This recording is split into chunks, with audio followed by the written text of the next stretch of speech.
Howdy there neighbors, Ian with eTrailer here. Today we're going to be taking a look at and installing the eTrailer Class 3 2-inch by 2-inch hitch on our 2018 Jeep Compass.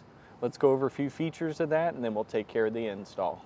Now the Jeep Compass, even being a smaller SUV, is a very popular SUV we see come through the shop pretty often here.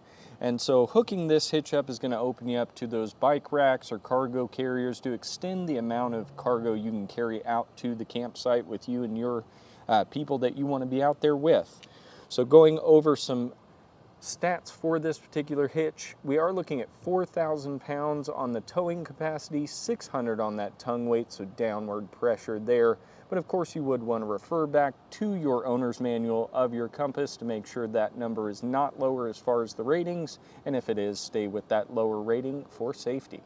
Now this is going to feature a 5/8 inch pinhole. The pin is not included with the kit, so please make sure you order that along with your hitch if needed. We do have locking options to help keep your accessories safe. And I do love these open style safety chain loops. They're just going to make it really easy to be able to get any type of retainer you might have on your safety chains onto those loops. Couple measurements to keep in mind. Going from the center of our hitch pinhole out to the edge of the bumper, we are looking at 4 inches. So that'll give you an idea if you measure that center pinhole on your accessory, if it's going to be able to clear, if it does fold or anything like that. And another measurement we'd like to look at is from the ground to the top inside edge of our receiver tube. We're looking at 13 inches. So that'll give you an idea for ground clearance, maybe if you've got a lower sitting cargo carrier or something like that. Now I am going to walk you through that install, and I'm going to show you a couple ways that I do it that is a little bit different than the instructions. So just follow along there and I'll walk you through everything. But if you happen to watch the video and think to yourself, I don't want to try to tackle this, please do check out our dealer locator on the website. We'd be happy to help find you a trained professional in your area that can get this thrown on for you. But for all those DIYers, let's go ahead and hop into it. So beginning underneath the vehicle, we are going to be having our exhaust hang down. So to support that, what I've done is used a cam buckle strap going from one side on the cross member on the driver's side over to the same point on that passenger side. We're going to have that nice and snug for now while we get everything loose.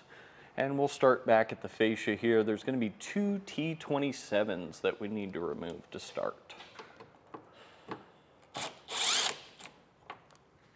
Now one more thing to note before we get going on our exhaust here is that anything I do here on the driver's side is going to be duplicated on that passenger side unless otherwise noted. So we're just going to be showing over here so it's easy to see on camera, but it's all set up unless we give a little note about it being different.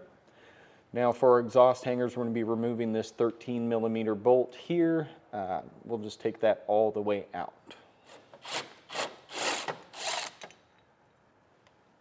Now with the exhaust, we're going to just loosen up that cam buckle strap supporting the exhaust while it's coming down.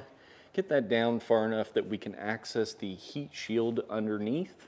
And on that heat shield, we're going to find 3 total 11mm nuts that we need to take loose. So we'll just get a socket up in there and drop this heat shield out completely.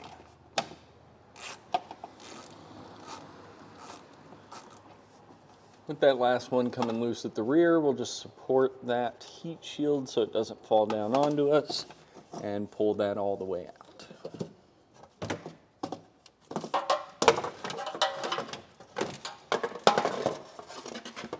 Now the 3 holes we're going to identify is going to be this one towards the rearmost of the vehicle that's got these little square stickers on it.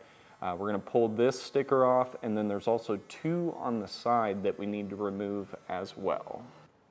You can just pierce that sticker and then pry away to get it to come loose. And then we're going to do the same with these 2 stickers on the side. Now here on that frame rail where we removed the rearmost sticker on the bottom, we are going to be passing some hardware through to include these spacer plates, and then the ends of these carriage bolts will need to fit through there. When it comes to opening this up, we've got a couple options. I'm going to be using just a step bit to work my way into that. You can use a hole saw. You just want to make sure you've got enough room, because we are going to have one of those plates sitting in there like this to be able to hold the bottom bolt on.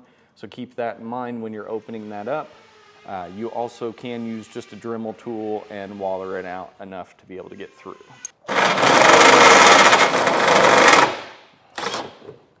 Now we can use those spacer plates and carriage bolts as just kind of a measuring tool to see if we've got enough room. We want to be able to get that head of that in there, and then the entire spacer plate as well.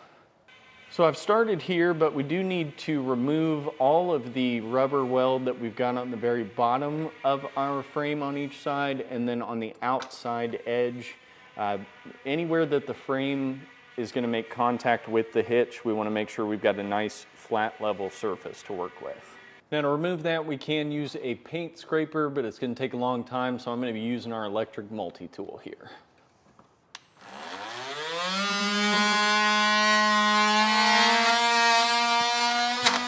Now one thing we're going to do for all this exposed metal, not only at the hole that we've got, but here where we've removed the rubber weld, we're going to come back with a little spray paint. You can just use a paint pen, something like that, to be able to cover that up. We just don't want any rust down below the hitch once we get everything in place.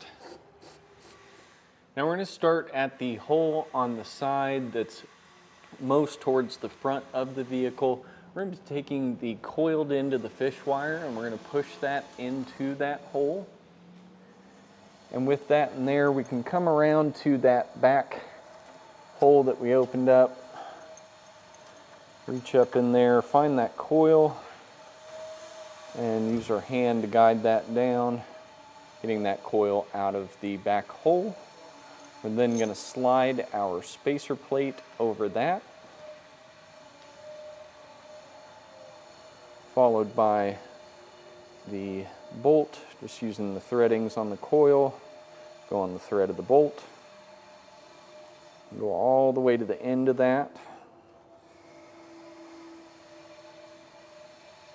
Once we've got that on there, we'll start with our spacer plate, keeping a hold of the end of the wire we've got coming through the side of the frame. We're going to feed the spacer plate up first, get that all the way set up in the hole, and then follow that up with the bolt, keeping light tension on our fish wire. And just give that a good wiggle, and that should slide right out the side. We're going to repeat that same process on the other side of the frame hole there. Now one tip for the ends of these fish wires, we're going to hook those just like this, so that way when we go to put the hitch up, we'll slide that through the holes on the hitch, and that'll help keep it in place and keep it from falling back into our frame. Now for our last hole, we're going to be using the one we wallered out towards the rear of the frame, and instead on this one we're going to put that spacer plate on over the coil and then thread on our bolt. Once we've got that threading on there, we'll push the bolt up in the hole first, followed by the spacer plate.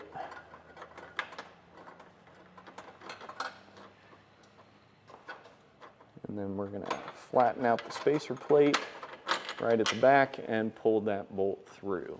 Now, as we did on video here, I just wanted to really make sure I mentioned, get both of your side ones in, starting with the most forward hole first, and then moving to your back one last. It's just going to make it a lot easier to not have to fight anything in the way. And we've got all those fish wires in place, and before we go to put the hitch up, we've got a couple more things we need to take care of. One of them being this heat shield.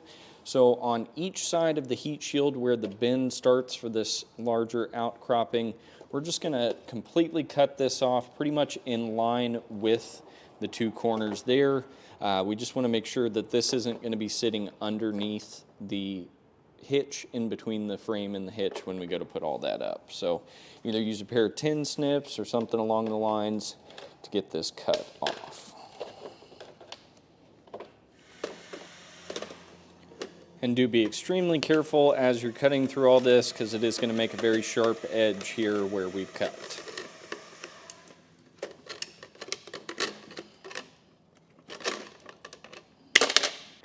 And with both of those ends trimmed, we can put that back into place using the 11mm nuts that were originally holding them there.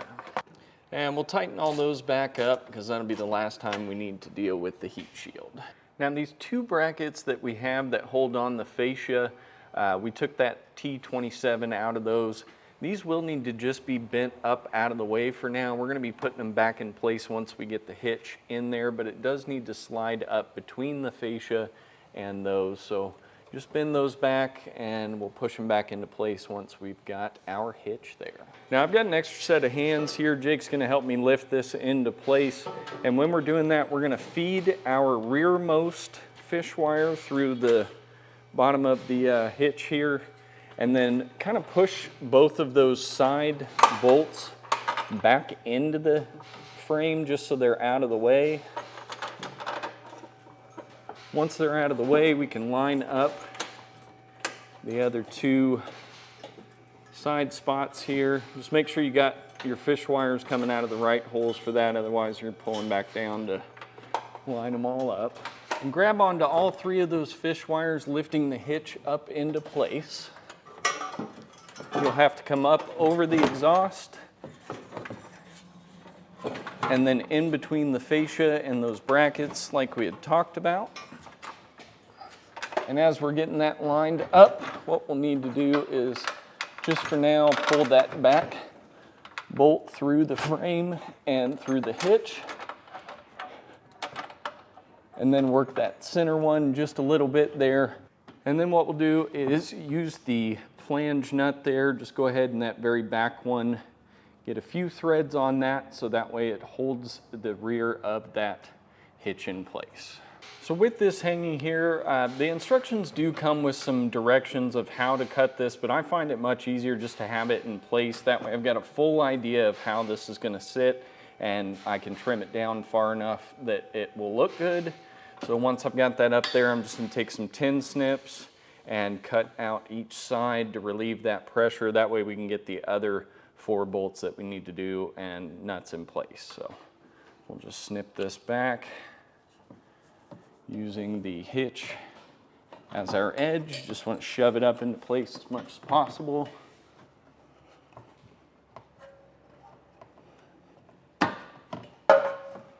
Now I did find that once we trimmed out the sides that we do need to go up a little higher than where that crease is going to be. So we're going to work in just little 1/2-inch increments. Again, just pushing the hitch up into place, and you can see where it's still making pretty good contact with that fascia. So we're going to continue to trim until we are no longer making that contact.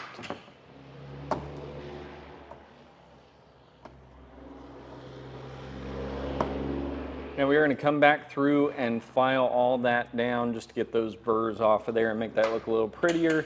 But now once we push this back up into place, it's not making contact anymore other than a little bit on one side, but that's completely okay.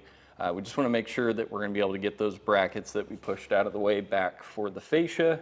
But other than that, we can start working on the other bolts on our hitch. Now pushing up on the hitch, I'm going to start to work the other side bolt out. And just like we did with that rearmost one, once we've got it out far enough, we can go ahead and throw one of the flange nuts onto that. So these ones on the side, we're going to leave loose. We're just getting them hand tight so they don't fall back into the frame. We do want to make sure that the smaller bolt that they send along with that conical washer are going to work for the most forward hole where the exhaust hangers are going to be. These pieces of hardware are replacing what originally held up the exhaust hangers just to compensate for the extra length we're putting in with the hitch. Now that piece of hardware on the bottom of the hitch that we got, we're going to go ahead and get that fish wire off of that one, being extremely careful not to shoot it back up into the frame. And we'll take one of those flange nuts and very carefully start that on that rearmost bolt. And we can use something to hold that bolt in place so it doesn't want to walk back up there. Just using a flat head on the side of it and applying pressure normally will work. Again, with these two, we are just going to go hand tight for now, making sure they stay in place. Now we're going to come back through with a 19mm socket and hit all three of the hardware on each side. Again, I feel like I need to stress, make sure that this is accessible through the hole. We want to make sure we can get the exhaust hangers back into place once we get there.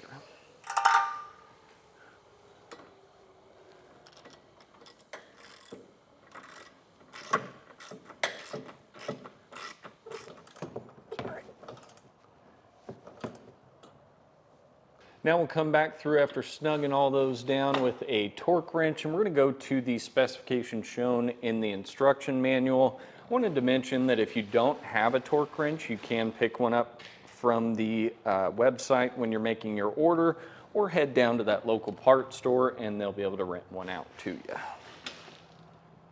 We're going to start with our bottom ones just so it continues to draw it up towards the frame, and then we'll hit those side ones.